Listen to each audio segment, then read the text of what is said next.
welcome to another episode of the Successful Women's TV Show. My name is Galit Ventura-Rozen, and I am co-founder of Everyday Women TV. One of my favorite things in the world is to bring to you every week women in this world that are doing good for others.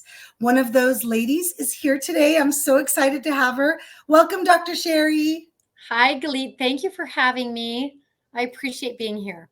Oh, I love it. And Sherrie is one of those people that also I've never met in person. We've known each other for probably probably about 7 years now. And I feel like, right? Has it been 7 years? Yeah. Yeah. And I feel like I could message her anytime and talk to her and just see how she's doing. We haven't spoken on video or on the phone in quite a few years. And we just spent 15 minutes catching up, and it was so much fun. It was so good. It's so nice to see you. And we met through my social media. So that was a beautiful thing. And you nominated me for an award and I won it. So you have such a special place in my heart for seeing me and acknowledging my work. I appreciate it. It's one of my favorite things to do because so many of us do what we do out of love and we never expect recognition, but it's so nice when sometimes we get it. It just feels good, right? Yes. Oh yeah, absolutely. We deserve those rewards. Yes, for sure. Especially you. So I'm going to read a little bit about you. It's not going to do you any justice to everything you've accomplished in your career. And then we're going to jump right into the amazing topic that I'm so excited to speak about today, surviving toxic family. So here we go. Dr. Sherrie Campbell is a clinical psychologist, and she specializes in helping healthy people cut ties with the toxic people in their lives. She is a nationally recognized expert on family estrangement, a best-selling author of multiple books, inspirational speaker, host of the Sherrie Sessions, which I love that name. My Sherrie squad. I love them. I love it. And it's called Cutting Toxic Family Ties. It's a podcast. She's a well-known social media influencer and a regularly featured media expert. So I appreciate you taking the time. And this is one of those topics we discussed before we hit record that no one really wants to talk about, but so many people experience. Yes. So take us there, please. I'm ready. So I was raised in a very toxic family. I'm amongst the 14% of people that had two toxic parents, not one. It's more common to have either a toxic mother with a passive father or a toxic, or opposite, toxic father, passive mother. And when I think about applying that knowledge to your platform is, your mindset is set by the leaders in your family. So if your leadership is severely character disordered and you grew up in a space where the parent remains innocent, for example, and your behavior is the sole measurement of parenting, then people falsely assume that if you have good behavior, that it comes from your parenting, but that if you have bad behavior, there's something wrong with you. So when you grow up believing there's something fundamentally wrong with you, and that the last thing on the list that's ever looked at for why a child might not be doing well, it all goes, parents are at the bottom of that list.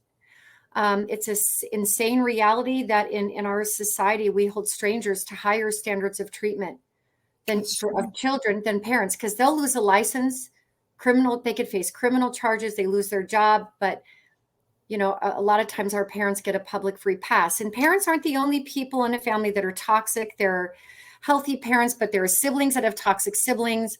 There's toxic in-laws, toxic partners, they're everywhere.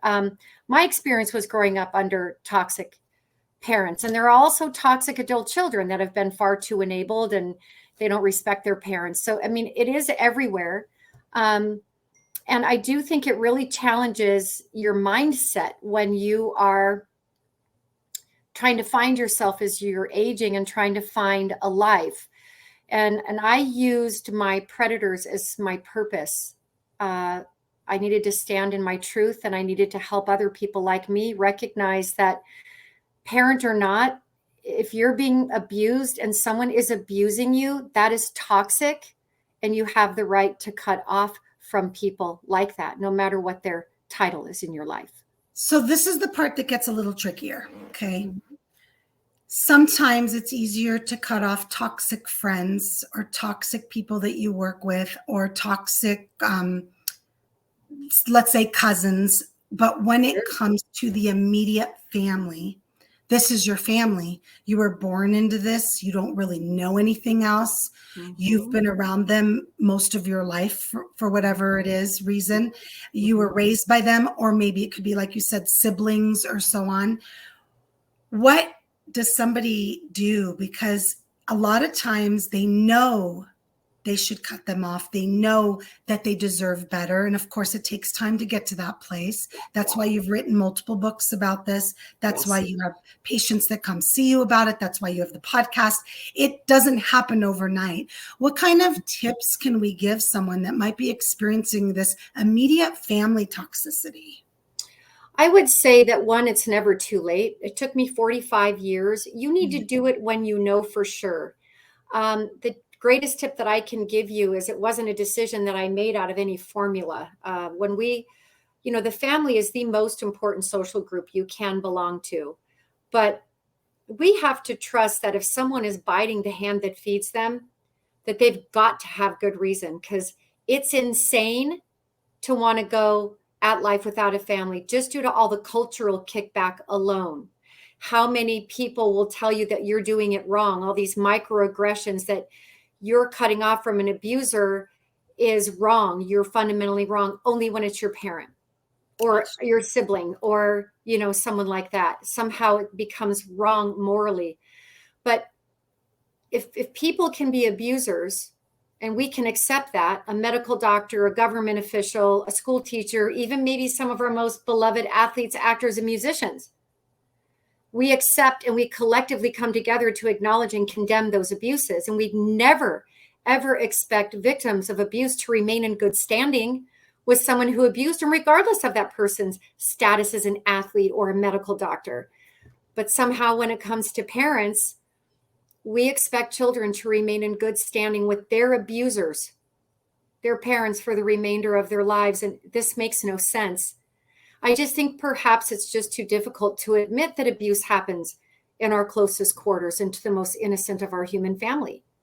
Sure. Cognitive dissonance is a huge thing. So as a survivor, which my books are survivor based, I'm a double. I love that about them, by the way. Yeah, thank you. Yeah, I'm one of the only ones that tells my own personal story. I personally got tired of reading books from experts that I don't really know if they've walked the path. So now there's footprints in the snow for people to follow, because I've detailed all of the feelings that you feel as you're questioning if you're doing the right thing or not. If you arrive at no contact, you're just done. The bandwidth of what you can tolerate in your body stops, and it's done. It isn't a decision that you plan. It really isn't. And there's also low contact and cordial contact, and I give all those steps. I tried everything to stay. So I should not be punished when I couldn't stay anymore. I should not be judged or condemned. We need to collectively come together and join hands as a culture and create a language that allows us to tell our toxic family members when they need to do better. Yes. I love the example that you used, because it's so true. There's been many stories in society and in pop culture, in the public, where situations like this have occurred with toxic members or family members or abusers, and the society almost immediately just like, that's it, we're done with them.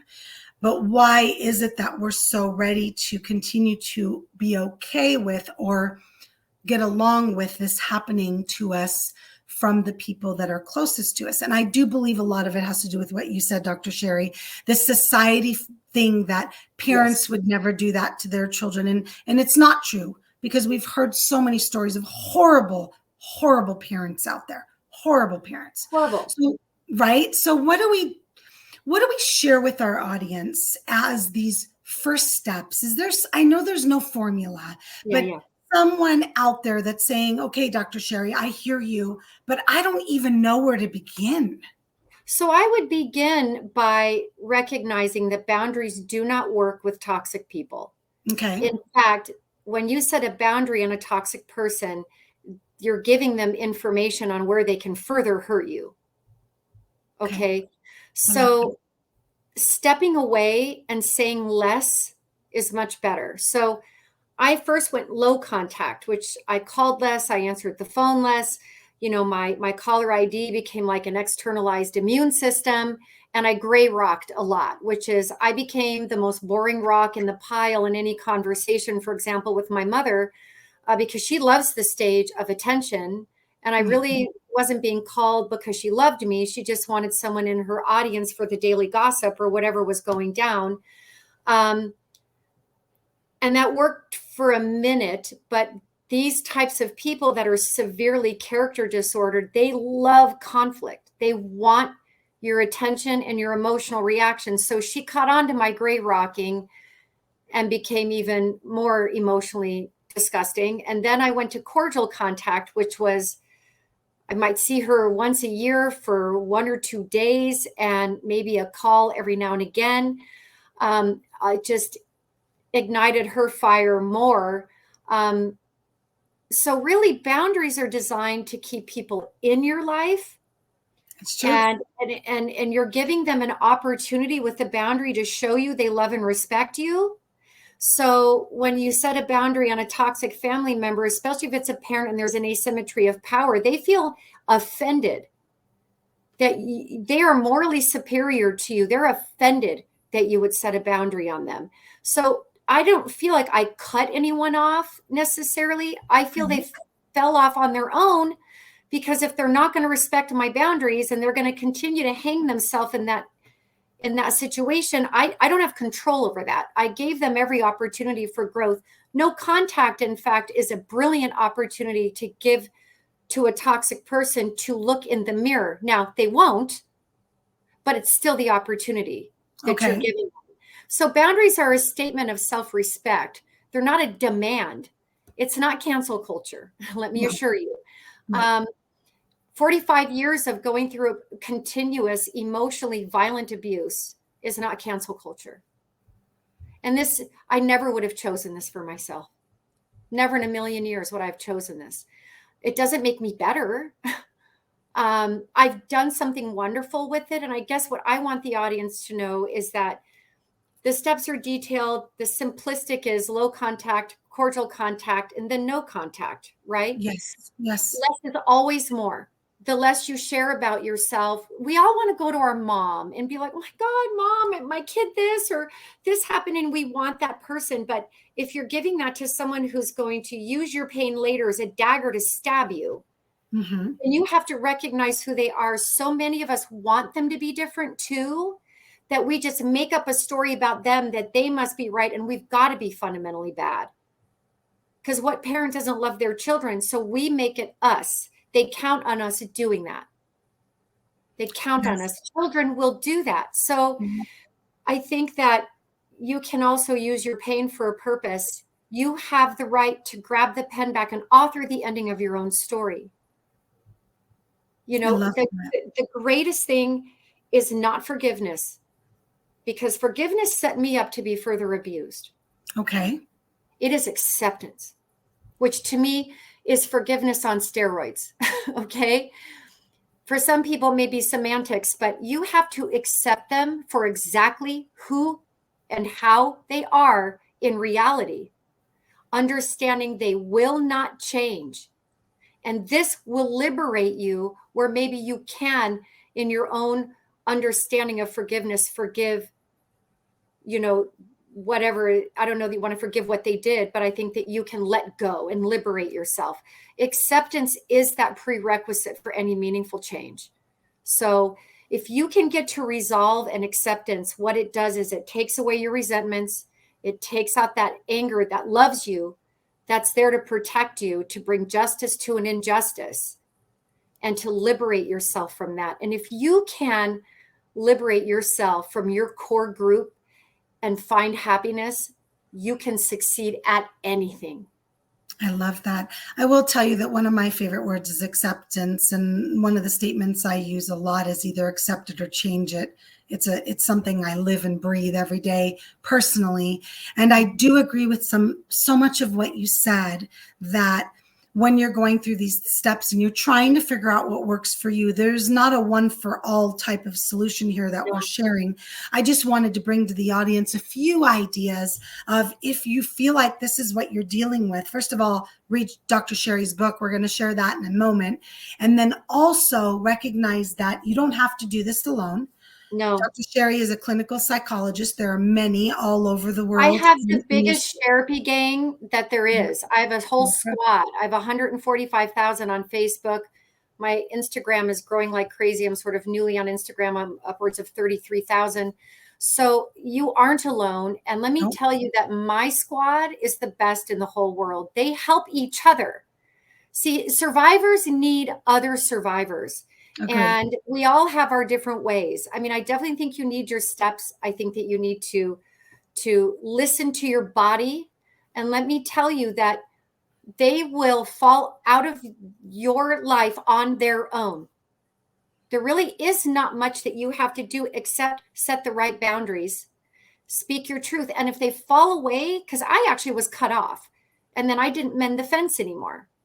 So because that's what they were looking for. What happens a lot of times with toxic people is they want control. So they do to you in hopes that you say, I'm sorry, I want to be in your life, it's okay. And I love the way that you said, it's not that you woke up one morning and said, I'm going to stop talking to my parents. No one does that. Yeah, people don't do that, especially children. No one wants to do that. Yeah. People want their parents, you guys. Exactly. It's natural. It's normal. I just want every survivor out there, like, you're okay. Mm-hmm. You're not crazy. The abuses that you endured, I assure you, they are real. They happened, and you didn't make it up.